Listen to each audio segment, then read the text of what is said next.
जय सनातन धर्म की। प्रिय सनातनियों, आप सभी का स्वागत है हमारे इस कार्यक्रम में। सनातनियों, युगों युगों का सबसे बड़ा परिवर्तन जो इस समय के लिए लागू हो चुका है, उसके संदर्भ में आज आपको कुछ रहस्य जरूर बताता हूं। रहस्य बताने का समय आ गया है, इसीलिए आप लोगों के सामने वो बात रख भी रहा हूं। लेकिन बात किन्हें समझ में आएगी? बात उन्हें समझ में आएगी जो निरंतर मेरे वीडियो देख रहे हैं, जो सनातन को समझ पा रहे हैं, जिन्होंने तत्व को समझा है, जिन्होंने 7 ऊर्जा 9 आयाम उनके विस्तार को समझा है। उन्हें मेरी बात बहुत आसानी से समझ आएगी, लेकिन बाकी लोगों को ये बात समझ नहीं आएगी, उनके बहुत ऊपर से निकल जाएगी।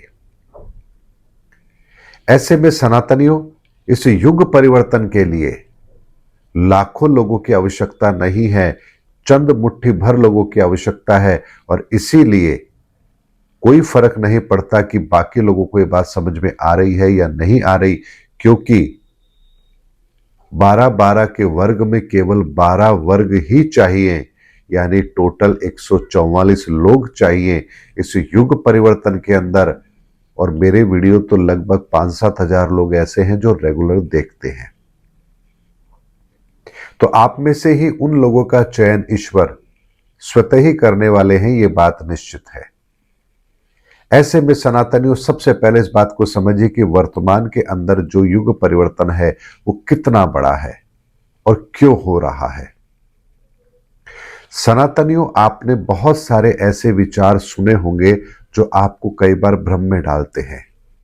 मल्टीवर्स का कॉन्सेप्ट, यानी कि जैसे हमारी धरती है ऐसी कई धरतियां हैं जहां पर सिविलाइजेशन काम कर रही है। तो आपके मन में आता है वो कहां होंगी? इतनी दूरी पर है तो वहां के लोग कैसे होंगे? क्या वो हमारी तरह ही होंगे? क्या उनका समय भी वैसे ही चल रहा होगा जैसे हमारा चल रहा है? वहां पर भी क्या वर्तमान के अंदर इंटरनेट, मोबाइल, सैटेलाइट, ये सब कुछ होगा? तो आपके विचार के अंदर ये सब कुछ आना कोई बड़ी बात नहीं है, सामान्य सी प्रक्रिया है। लेकिन एक बात को समझिए, अब तक जितनी भी चीजें आप लोगों ने सुनी है, समझी हैं, चाहे वो सतयुग से हो, त्रेता से हो, या द्वापर से हो, या कलयुग से हो, लेकिन उन सब के अंदर जो सत्य था, जो अब तक प्रकट नहीं हुआ, वो अब प्रकट होगा, इस समय पर होगा। और क्यों होगा? क्योंकि प्रकृति के नियम के अनुसार वो पल, वो समय अब आया है। इसलिए एक बात को समझिए, इस सृष्टि का आरंभ एक शून्य से होता है। शून्य अर्थात ब्लैक होल। शून्य को जब आप देखेंगे तो आपको पता लगेगा कि शून्य जो केवल और केवल एक आकार है। लेकिन शून्य के भीतर क्या है? शून्य के भीतर क्या है ये कोई नहीं जान सकता। लेकिन शून्य के बाहर भी कुछ है, शून्य के भीतर भी कुछ है। लेकिन जो भीतर है वो बाहर नहीं आ सकता, और जो बाहर है वो भीतर नहीं जा सकता। और इसीलिए ब्लैक होल एक वो अवस्था है इस ब्रह्मांड की जहां कोई भी नहीं जा सकता, जो अपने आसपास की हर चीज को खींचकर अपने अंदर समाहित कर लेती है, क्योंकि वहां यही प्रक्रिया दोहराई जाती है। इसीलिए ब्लैक होल के निर्माण की प्रक्रिया क्या होती है, इस बात को भी आप समझेंगे। लेकिन सबसे पहले हम इसके आरंभ को समझते हैं। एक समय विशेष के बाद यह ब्लैक होल अपने भीतर हलचल को पैदा करता है, और जो ऊर्जाएं उसके अंदर समाहित हुई है, उन्हीं ऊर्जाओं को वो प्रत्यक्ष तौर पर विस्तार देता है। और इस ब्लैक होल से जो सबसे पहले प्रकट होता है वो होता है प्रकाश। प्रकाश जिसे कहा जाता है सत्य, और सत्य से आरंभ होता है सतयुग, जहां केवल और केवल ये परमात्मा का प्रकाश, सातों तत्व उसके इतने शुद्ध होते हैं कि प्रत्येक चीज की रचना ईश्वरी कृपा से ऐसे होती है कि मानव की सभ्यता, उसके विकास, उसके ज्ञान, यहां उसमें कोई कमी नहीं होती है। और उस शून्य के सुचारू होने से लेकर इस प्रकाश के सत्य के सतयुग के प्रकट होने के बीच में सारी सिविलाइजेशन, जिसे हम कहते हैं कि मानव सभ्यता, विकसित हो चुकी होती है। इसके बाद जो अगला प्रवाह होता है, अगला युग होता है, वो होता है प्रवाह का। अर्थात अब इस प्रकाश ने एक आकार लेना है, इसका एक प्रवाह है, एक निरंतरता है, उसमें एक गति है, और एक गति ही जिस युग का निर्माण करती है उसे कहते हैं त्रेता। त्रेता के बाद में ये प्रकाश की गति इस ब्रह्मांड के विस्तार के साथ में एक स्थायित्व लेती है, एक आकार लेती है, जिसका एक भार है, और यहां पर जो युग आरंभ होता है उसे कहते हैं द्वापर। हर युग के अंदर उसकी विशेषता आपको वहां उस सिविलाइजेशन में जरूर देखने को मिलेगी। इसलिए सतयुग में सत्य का अनुसरण करने वाले लोग ही होते थे। त्रेता के अंदर मन की निर्मलता सबसे महत्वपूर्ण गुण होता था व्यक्ति के अंदर। द्वापर के अंदर ताकत, बाहुबल, ये स्थायी गुण सबके अंदर था। तो उसके बाद जो चौथा विस्तार होता है उसे कहते हैं प्रगति, विकास, विस्तार, और ये होता है कलयुग। इसीलिए इस कलयुग के अंदर बहुत विकास हुआ है। ये प्रगति, विकास, विस्तार, ये कलयुग की चरम सीमा है, और ये इसी समय पर होना है, क्योंकि इस ब्रह्मांड के विस्तार के साथ ऊर्जाओं के लेवल पर जो चीज आकार लेती है उसके आधार पर ही इस सृष्टि के अंदर निर्माण होते हैं। इसीलिए कलयुग का ये समय जो 30 मार्च 2025 से पहले तक था वो चल रहा था। लेकिन इसके बाद इस ब्रह्मांड के अंदर जो परिवर्तन होता है वो होता है धर्म का। धर्म का परिवर्तन अर्थात, तो यहां एक बात को समझिए, पांचवा जो विस्तार होता है वो होता है धर्म का। धर्म का मतलब होता है नियम, वो नियम जो आपको सहजता दे, आपको सरलता दे, और ये समय उसी का चल रहा है, और इसीलिए इसे युग को कहा जाता है धर्म युग। और इस धर्म युग के अंदर सारे धर्म अपने उस नियम को समझेंगे भी, मानव के जीवन में वो सहजता आएगी भी, और धर्म भी स्थापित होगा, क्योंकि ये कार्य इसी युग में होना है। इसलिए हमारे चाहने ना चाहने से कुछ भी नहीं होने वाला, ये कार्य तो होना है और होकर ही रहेगा। और जानते इस धर्म युग के बाद जो अगला युग आएगा वो होगा वैभव।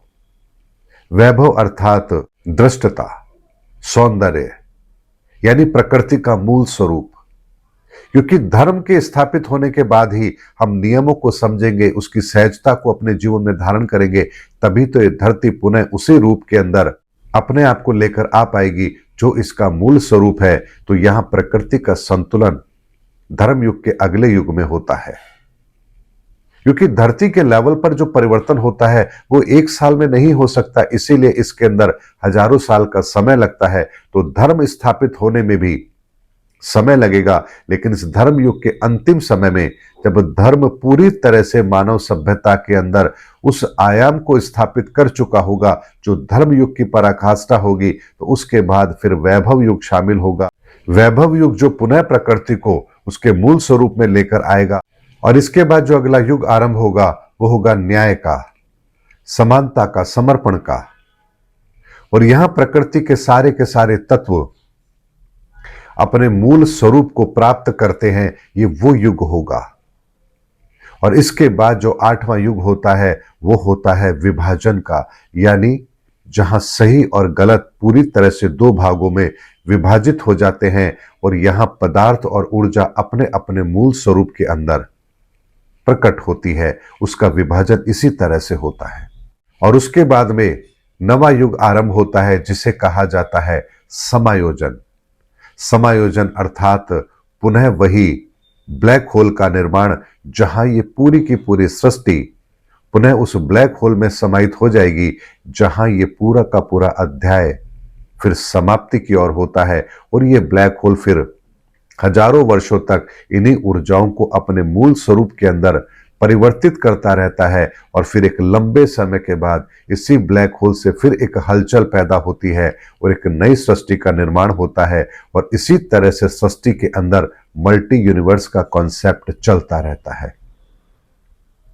और चूंकि इन पूरे के पूरे नियम के अंदर कुछ ऐसे नियम हैं जो यहां काम करते ही करते हैं, क्योंकि इस सृष्टि के निर्माण के साथ, इस प्रकाश की उत्पत्ति के साथ, उस ब्लैक होल के साथ जो प्रकाश उत्पन्न हुआ है, वहीं से सनातन के नियम लागू होते हैं, जहां ठोस, द्रव्य और गैस के रूप के अंदर हर चीज का निर्माण होता है। और यहां इन तीनों प्रक्रियाओं को फिर देवताओं के रूप में, ब्रह्मा, विष्णु, महेश के रूप में हमारे सामने रखा जाता है। इसी तरह से सनातनियों, जब ये पूरी की पूरी धरती का एक क्रम पूरा होता है और ये ब्लैक होल में समाहित हो जाती है, तो यहां फिर पुनः जब हजारों वर्ष के बाद अगले सृष्टि का निर्माण होता है, तब यहां पर वही प्रक्रिया दोहराई जाती है। और इसीलिए हमारे धार्मिक शास्त्र ग्रंथों में कहीं एक बात लिखी गई कि ब्रह्मा, विष्णु, महेश भी इस सृष्टि के निर्माण के साथ ही प्रकट होते हैं और इस सृष्टि के निर्माण के साथ ही उनका अंत होता है। और फिर पुनः सृष्टि के निर्माण के साथ ही ये तीनों रचनाएं आरंभ होती हैं और इसी तरह से सृष्टि का क्रम चलता है।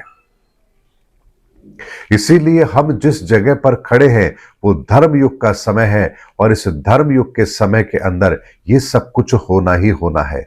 सत्य को हमारे सामने आना ही आना है। इसीलिए आज से पहले आपने जितने भी धर्म की बातें सुनी है, जितने भी शास्त्र ग्रंथ आपने पढ़े हैं, उन सब का वैज्ञानिक रूप स्वरूप अब आपको पता लगेगा कि आखिर ये दुनिया काम करती है तो कैसे करती है। और विज्ञान भी इस समय पर उस चौराहे पर पहुंच चुका है जहां उसे भौतिक विज्ञान और क्वांटम विज्ञान दोनों साफ साफ दिखाई दे रहे हैं।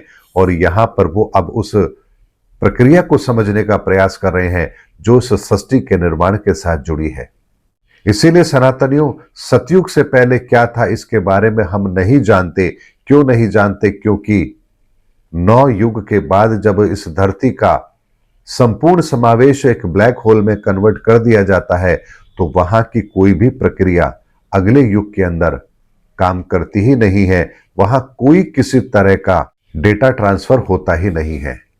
इसीलिए हम जिस विज्ञान को जानते हैं वो इस धरती के निर्माण के साथ का विज्ञान है, इस सृष्टि के निर्माण के साथ का विज्ञान है। और इसीलिए एक प्रश्न अक्सर लोग करते हैं कि ये धरती यदि शून्य से प्रकट हुई, ये सृष्टि शून्य से बनी, तो बताइए शून्य के अंदर वो ताकत कहां से आई?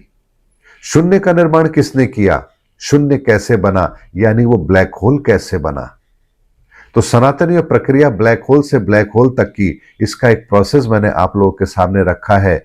इसके मध्य के अंदर, धर्म युग के अंदर हम खड़े हैं। इसीलिए आध्यात्म के लेवल पर भी ये बातें अब आपको समझ आएगी, विज्ञान के आधार पर भी आपको ये बातें समझ आएगी।